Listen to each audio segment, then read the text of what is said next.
Assalamualaikum warahmatullahi wabarakatuh. Selamat siang teman-teman semua.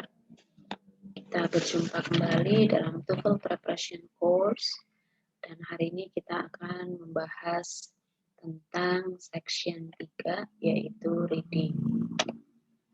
Dalam reading section biasanya kita diminta untuk menjawab pertanyaan-pertanyaan terkait dengan hal-hal sebagai berikut. Yang pertama, the main ideas. Biasanya terkait dengan topik utama, judul, begitu ya. Kemudian directly answer details, yaitu pertanyaan-pertanyaan yang memang jawabannya ini sudah tercantum dalam teks. Kemudian indirectly answer details, justru sebaliknya. Jawaban yang betul adalah yang tidak tercantum dalam teks. Jadi biasanya pertanyaannya adalah berikut ini adalah bagian-bagian dari A, kecuali. Nah, begitu. Jadi kecuali kan berarti yang tidak tercantum dalam teks. Kemudian pertanyaan-pertanyaan juga yang terkait dengan vocabulary. Kita diminta untuk mencari definisi atau sinonim atau makna dari kata-kata tertentu. Kemudian yang terakhir terkait dengan overall review ideas. Biasanya pertanyaannya terkait dengan apa tujuan dari teks tersebut. Atau mungkin what is the tone of the text. Jadi apa tone dari teks. Nanti kita bahas secara detail di slide berikutnya. Untuk strategi umum dalam reading, yang pertama harus kita ketahui adalah bahwa dalam reading section akan ada 5 teks. Kemudian 50 pertanyaan yang dikerjakan dalam 55 menit.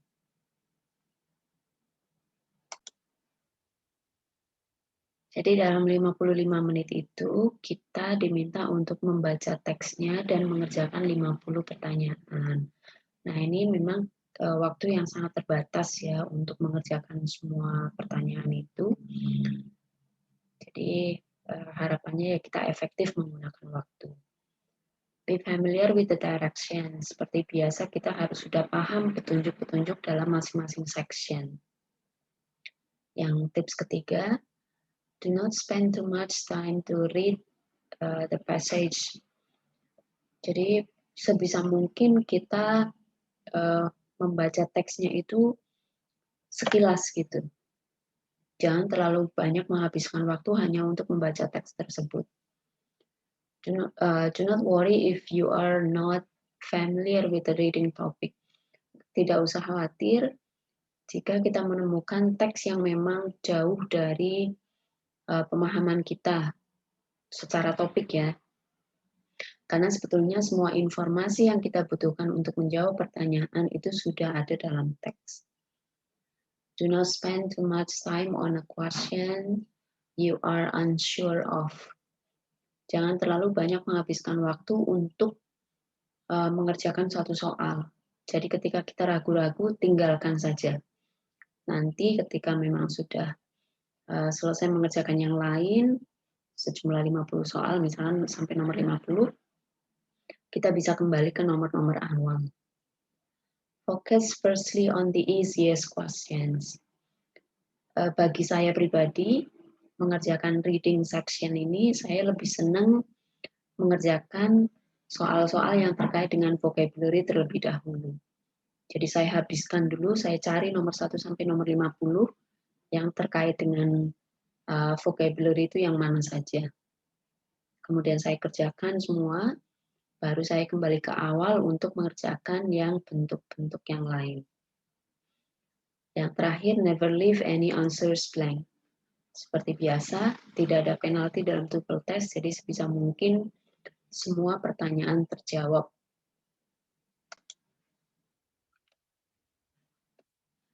Berikutnya, procedures of reading passage atau reading section ya. Jadi tahapannya adalah yang pertama, skim the reading passage untuk bisa menentukan main idea-nya. Jadi tidak perlu membaca secara detail, tapi kita cukup skim. Skim itu dengan cara salah satunya kita membaca cukup di kalimat pertama masing-masing paragraf, atau jika memang sempat kalimat pertama dan kalimat terakhir masing-masing paragraf. Setelah itu, look ahead the questions. Kita langsung melihat pertanyaan-pertanyaannya. Dengan melihat pertanyaan, kita tahu kira-kira apa sih yang diminta dalam pertanyaan tersebut. Nah, ketika kita sudah tahu apa yang diminta, kita baru mencari jawabannya di teks tersebut. Find the section of the passage that deals with each question. Yang terkait dengan main idea, fokus di baris pertama masing-masing paragraf. Directly and indirectly questions, think of keyword. Jadi kita fokus di keyword dalam pertanyaan-pertanyaan tersebut, dan keyword ini kita bawa ke teks. Kita cari di teks, keyword ini terletak di baris berapa. Setelah itu, kalau sudah ketemu, kita baca kalimat yang mengandung kata kunci tersebut. Pronoun questions. Jadi pertanyaan-pertanyaan ini terdapat kata ganti yang harus kita cari. Dia itu menggantikan kata apa dalam teks tersebut. Jadi the question will tell you where the pronoun is located in the passage. Jadi memang dalam pertanyaan biasanya kata it pada baris ke-7 menggantikan apa, refers to, biasanya begitu. Nah, karena itu ada di baris ke-7, kita langsung fokus di baris ke-6 atau baris sebelumnya. Jadi untuk mencari jawaban terkait dengan pronoun questions, itu kita melihat ke kalimat sebelum pronoun itu terletak. Jadi misalnya pronoun itu ada di kalimat 7, berarti jawabannya kan ada di kalimat sebelumnya. Berarti kalimat ke-6. Kemudian transition questions. Look at the beginning or the end of the passage. Biasanya ada pertanyaan yang menanyakan tentang apa keterkaitan antara paragraf yang satu, paragraf kedua. Misalnya apa keterkaitan paragraf pertama dengan paragraf kedua. Nah, jawabannya dengan cara kita melihat kalimat pertama atau kalimat terakhir dari masing-masing paragraf tersebut. Kemudian where in the passage questions, kita diminta untuk menentukan informasi tertentu itu terletak di baris keberapa dalam teks. Begitu ya, jadi nanti pilihan jawabannya itu berbentuk misalnya A baris 1 sampai 3, B baris 4 sampai 5, C baris 6 sampai 7, D baris 8 sampai 10. Misalkan seperti itu. Kemudian yang terkait dengan tone, purpose, and course questions, kata kuncinya adalah kita diminta untuk fokus di first line, baris pertama masing-masing paragraf.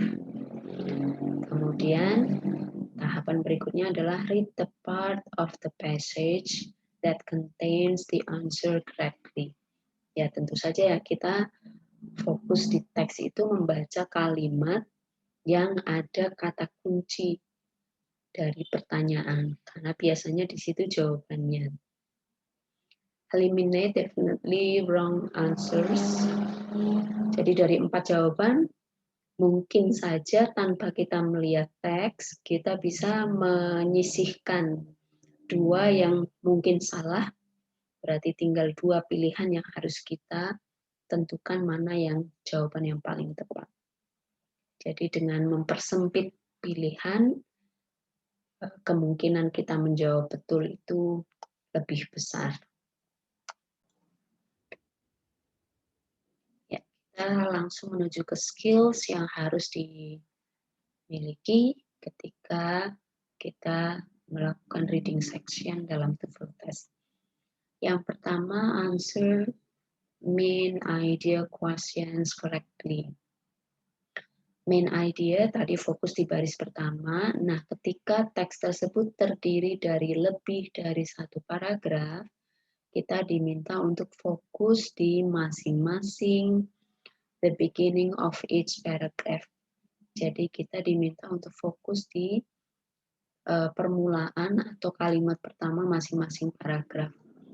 Baru misalkan ada 5 paragraf, berarti ada 5 main idea masing-masing paragraf, baru kita simpulkan. Masing-masing main idea itu membahas tentang apa.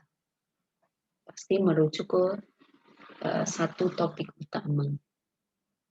Nah, pertanyaan-pertanyaan terkait dengan main idea ini bisa, what is the topic of the passage? What is the subject? What is the main idea? What is the author's main point? With what is the author primarily concerned? Which of the following would be the best title?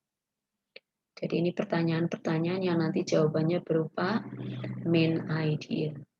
Nah, cara menjawabnya adalah dengan cara kita melihat first sentence of each paragraph. Gitu. Skill kedua, recognize the organization of ideas.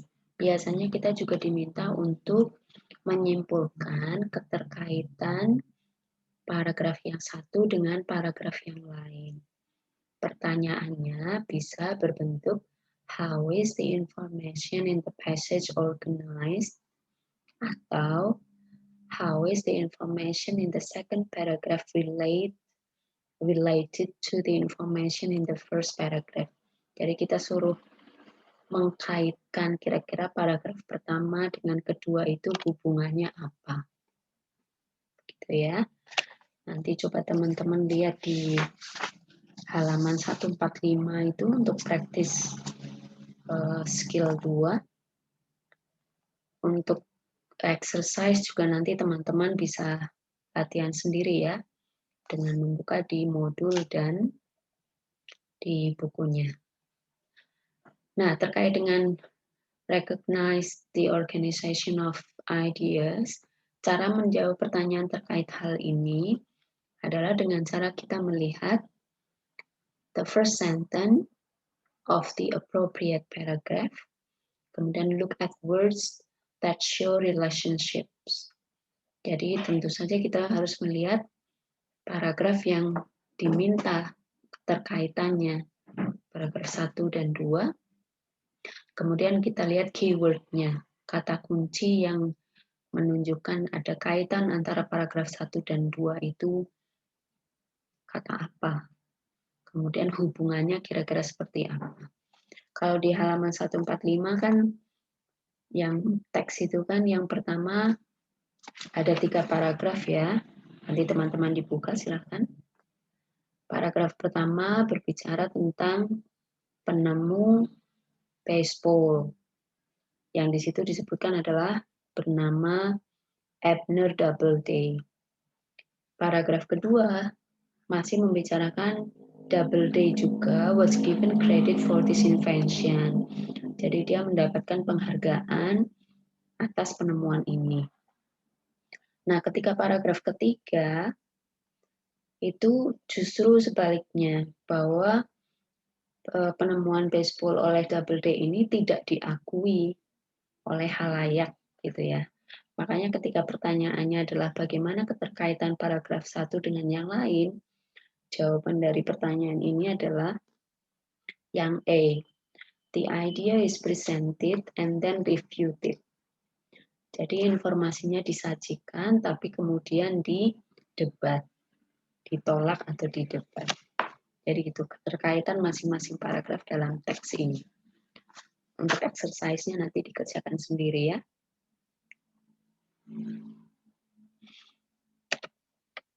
Berikutnya, skill 3, answer stated detailed questions correctly. The correct answer often expresses the same idea as what is written in the passage. But the words are not exactly the same. Jadi jawaban-jawaban dalam pilihan A, B, C, D itu sebetulnya biasanya bentuk lain dari informasi yang sudah dicantumkan dalam teks. Jadi bentuk lain menggunakan kata-kata lain, tapi maknanya sama. Nah, pertanyaan-pertanyaan terkait stated detail questions ini bisa berbentuk according to the passage, it is stated in the passage that bla bla bla, begitu ya. Kemudian the passage indicates that which of the following is true about apa gitu. Nah, untuk menjawab pertanyaan-pertanyaan ini, caranya adalah yang pertama kita harus paham bahwa jawaban itu terletak secara berurutan dalam teks. Kemudian choose keyword. Jadi kita ambil keyword dalam pertanyaan. Skim the part of the passage for the keyword. Kita diminta untuk membaca sekilas teks, mencari kata kunci tersebut, kemudian membaca kalimat yang ada kata kunci tersebut. Jawabannya biasanya ada di kalimat tersebut. Skill berikutnya yaitu find unstated details. You may be asked to find an answer that is not stated, not mentioned, or not true in the passage. It means that the three of the answers are stated, mentioned, or true in the passage. Jadi, kita diminta justru menentukan jawaban yang tidak tercantum dalam teks. Berarti 3 jawabannya lain tercantum dalam teks. Bentuk pertanyaannya bisa, which of the following is not stated? Which of the following is not mentioned? Which of the following is not discussed? Atau all of the following are true except. Nah, jadi kita minta menyebutkan satu yang tidak disebutkan dalam teks. Cara menjawabnya adalah atau mencari jawaban yang tepat dengan cara choose keyword dalam pertanyaan ya. Kita tangkap kata kuncinya dalam pertanyaan. Scan the part of the passage. Kita cari kata kunci dalam teks. Kemudian kita fokus di pertanyaan. Read the sentence that contains the keyword. Jadi kita menerapkan kata kunci yang ada dalam pertanyaan dalam teks. Terdapat di kalimat yang mana, kemudian kalimat tersebut kita baca. Biasanya jawabannya ada di situ. Kita lanjut.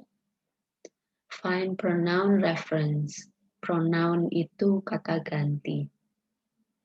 In a pronoun reference questions, understand that a noun is generally used first and the pronoun that refers to it comes after.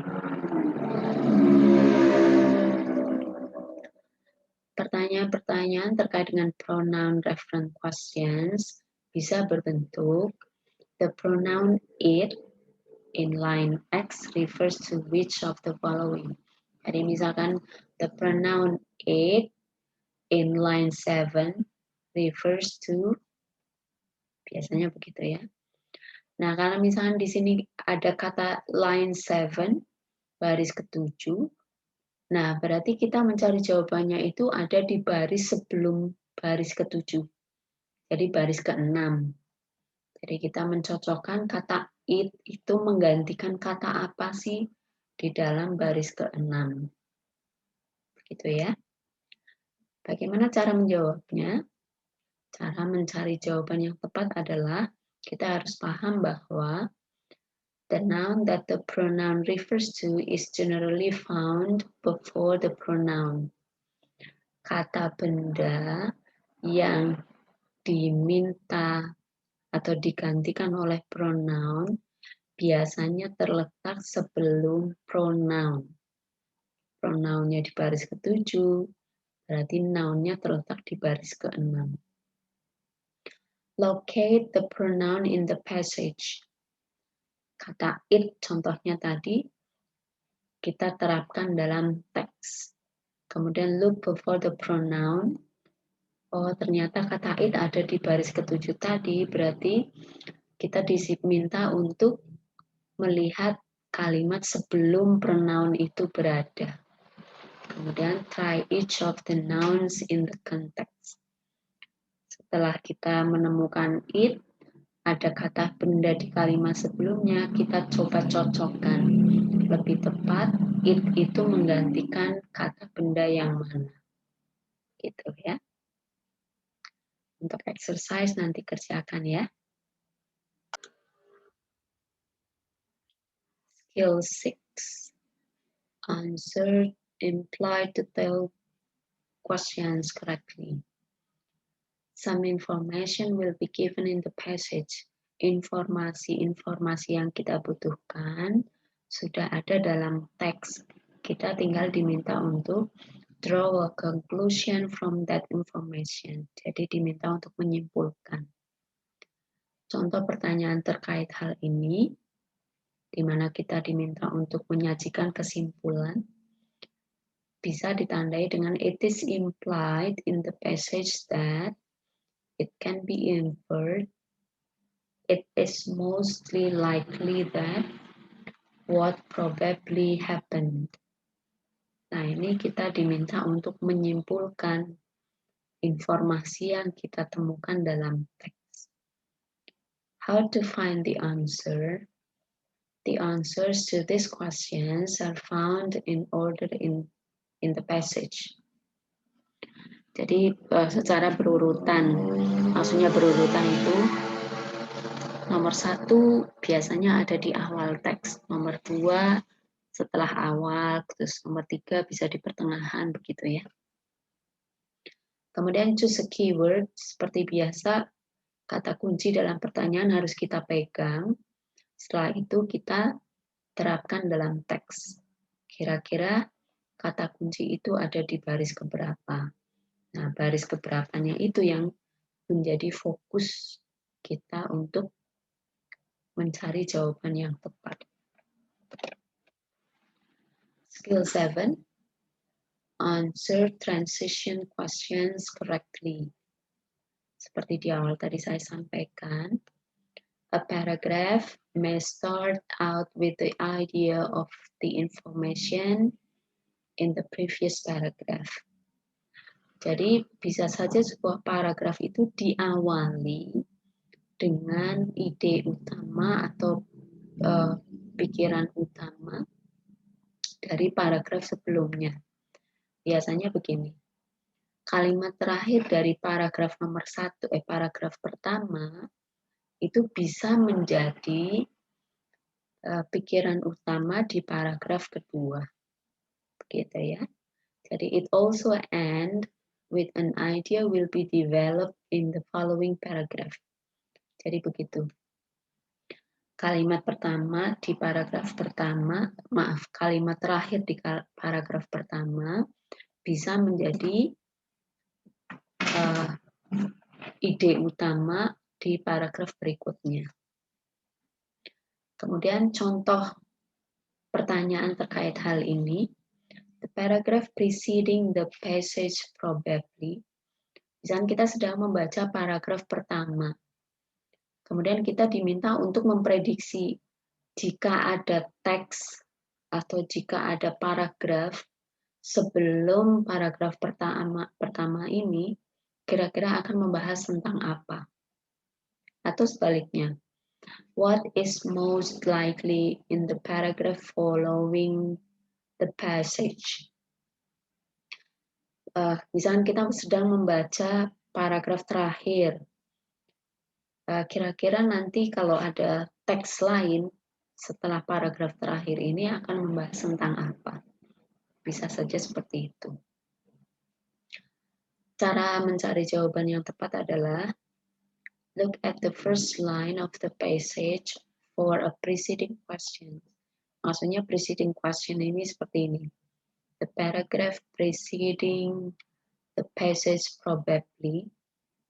Jadi kita suruh fokus di first line.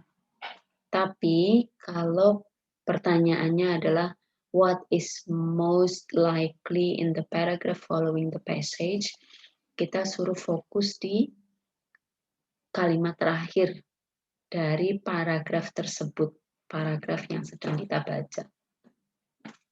Kemudian draw a conclusion.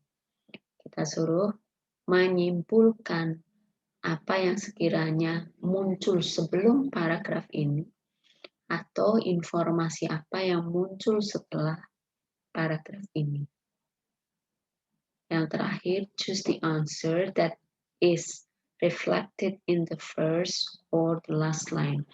Jadi jawaban yang kita pilih adalah yang mencerminkan baris pertama atau baris terakhir.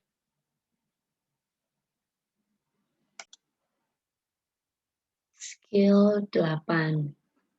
Find definition from structural clues. Ini terkait dengan pertanyaan vocabulary ya.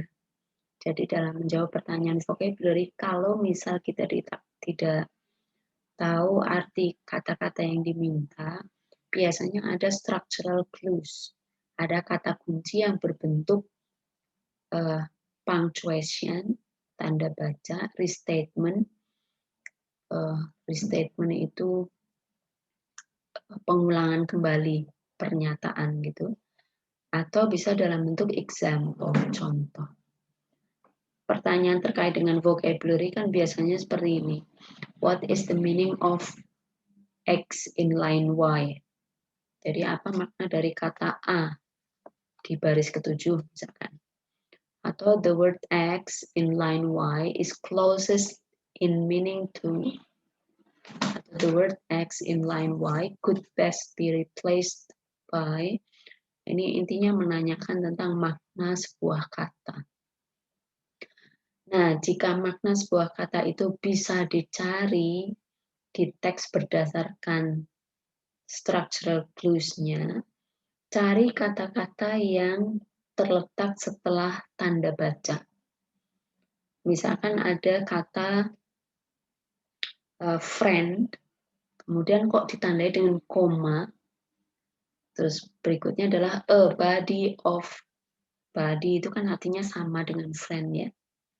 Ya, jadi gitu.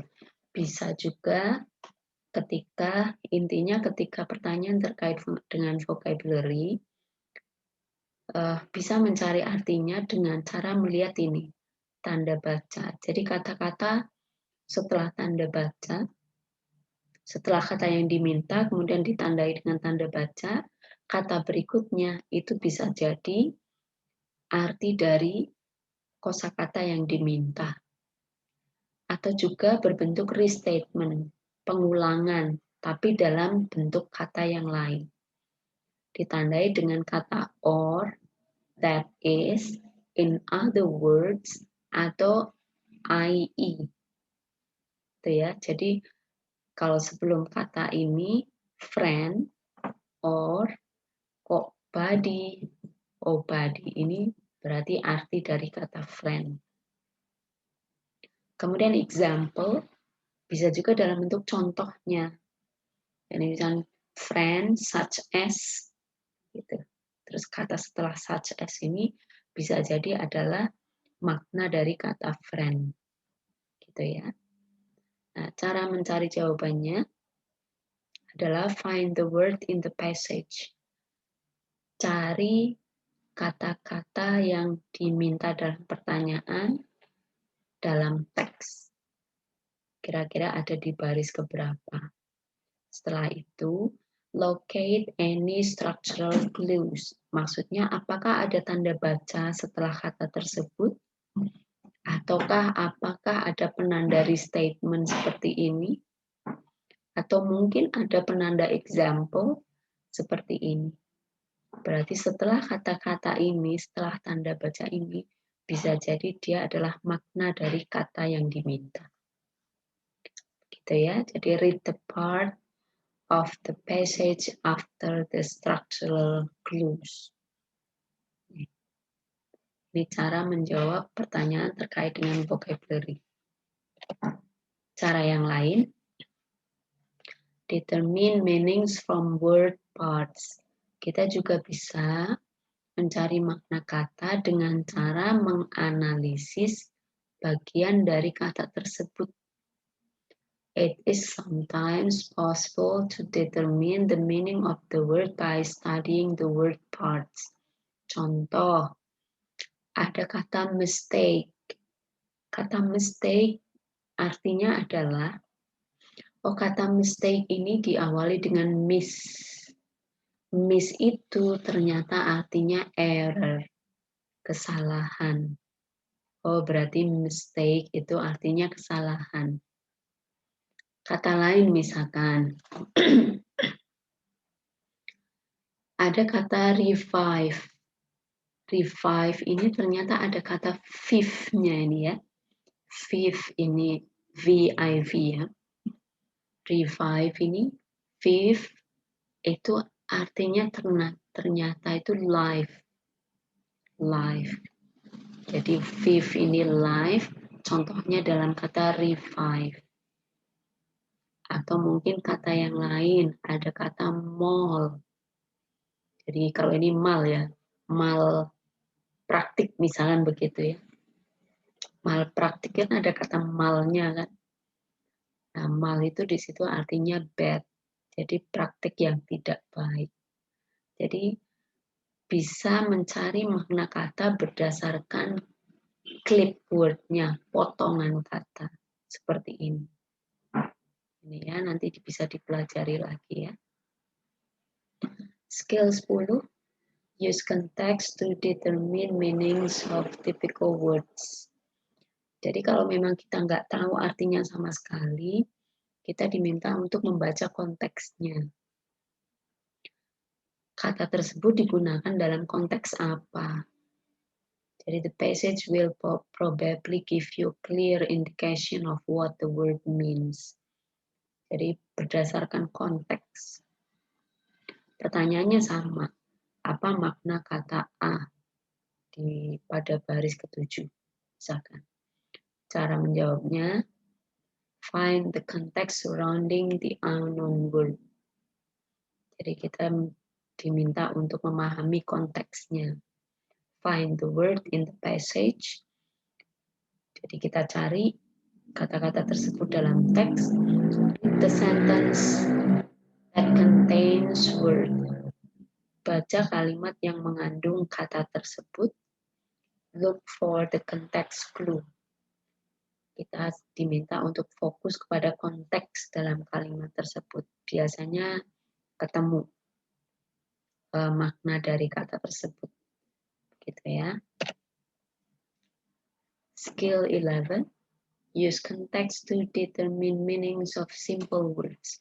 Kita juga masih diminta untuk menggunakan konteks, menyesuaikan dengan konteks, untuk mencari kata yang simple sebetulnya. Kalau tadi kan difficult words, kalau ini simple words. Nah, justru yang simple ini belum tentu maknanya itu makna keseharian. Contoh nih, in this type of question, do not give the normal everyday meaning of the word. Justru kita tidak diminta untuk memaknai kata tersebut berdasarkan makna keseharian. Tapi justru makna a secondary meaning of the word is being tested. Jadi contoh nih, kata step, maknanya itu kan bisa langkah atau tangga bisa, kalau secara makna normalnya. Tapi in secondary meaning based on particular situation, berdasarkan situasi tertentu, bisa bermakna action. Contohnya dalam kata misalkan, the company manager take steps to improve the company misalkan. Jadi the manager takes steps to improve the company. Nah, kata steps di kalimat ini bermakna action. Jadi betul-betul tidak sesuai dengan makna asli keseharian, makna keseharian atau normal meaning. Gitu ya. Jadi find the word in the passage. Read the sentence that contains word. Look for context clue. Jadi kita bawa keywordnya itu dalam teks, kita cari ada di baris keberapa, baru kita sesuaikan dengan konteks kalimatnya. Skill 12, determine where specific information is found. The answer choices will list possible locations for that information. How to identify kalimat yang terkait dengan specific information ini, di mana letaknya. Where in the passage. Biasanya kalimatnya begini. Pertanyaannya ya. Kemudian how to find the answer. The answer can be in any of the lines. Jadi bisa letaknya di mana saja. Tergantung nanti pertanyaannya. Meminta tentang apa.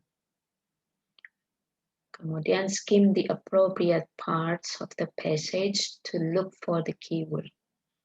Ya, kita langsung keyword yang ada di question itu kita cari dalam teks. Ada di baris keberapa. Gitu. Kemudian choose the answer that contains the keyword.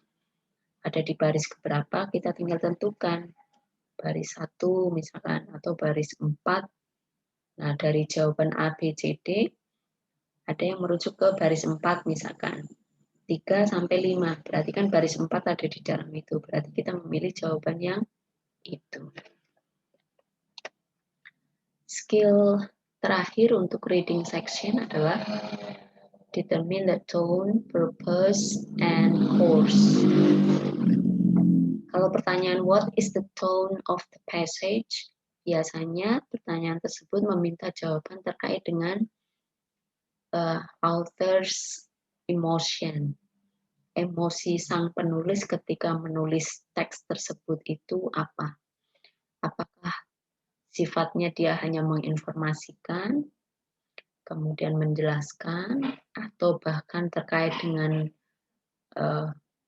senang gitu, ada perasaan senang ketika menulis teks tersebut, atau bahkan dia merasa ada lelucon gitu. Kemudian dia menuangkannya dalam sebuah teks, ataukah dia mungkin penuh dengan semangat ketika menulis teks tersebut. Jadi dari tone ini kita minimal dengan membaca the first line. The first line yang ya intinya yang bisa menunjukkan apa sih kira-kira yang dirasakan oleh penulis ketika menuliskan atau membuat teks ini. Kemudian purpose shows what the author is trying to do. Tujuan dari penulis itu menulis teks tersebut itu untuk apa? Apakah untuk persuade people, jadi persuasif, mengajak orang untuk misalkan untuk mengatasi global warming, begitu ya. Jadi dia mengajak orang-orang untuk gerakan penghijauan misalkan. Kemudian course ini biasanya teks tersebut biasanya itu dibahas dalam mata kuliah apa. Gitu. Jadi shows which university course might have this passage as assigned reading. Jadi kira-kira materi yang dibahas dalam teks tersebut disampaikan dalam perkuliahan apa. Kemudian cara melihat pertanyaan ini mudah ya. Karena biasanya hanya what is the tone of the passage, what is the author's purpose, kemudian in which course. Nah, cara mencari jawabannya adalah dengan skim the passage to look for clues that the author is showing some emotion. Apakah kira-kira bisa ditarik kesimpulan apa yang dirasakan oleh penulis ketika membuat teks tersebut? Kemudian choose the answer that identifies the emotion. Yang purpose, kita membaca main idea dan kalimat-kalimat supportingsnya. Jadi setelah main idea, didukung dengan kalimat-kalimat penjelas. Kita diminta untuk melihat ini supaya bisa menjawab terkait pertanyaan tentang purpose. Kemudian kita diminta untuk menyimpulkan tujuan dari penulisan teks tersebut. Untuk course, course ya.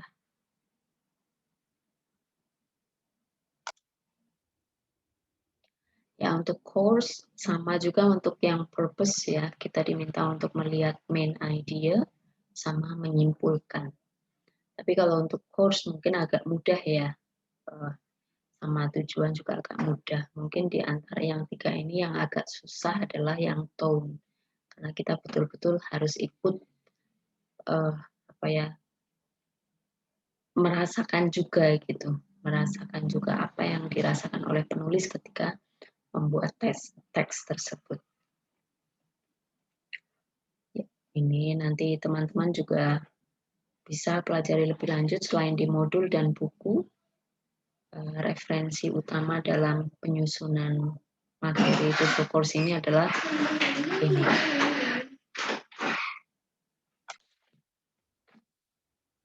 Ya, mungkin itu untuk pembahasan tentang reading section. Nanti kita lanjutkan diskusi di grup WhatsApp. Terima kasih banyak sudah bergabung di TOEFL Preparation Course. Thank you so much for joining the course. Let's say hamdalah together and Assalamualaikum warahmatullahi wabarakatuh.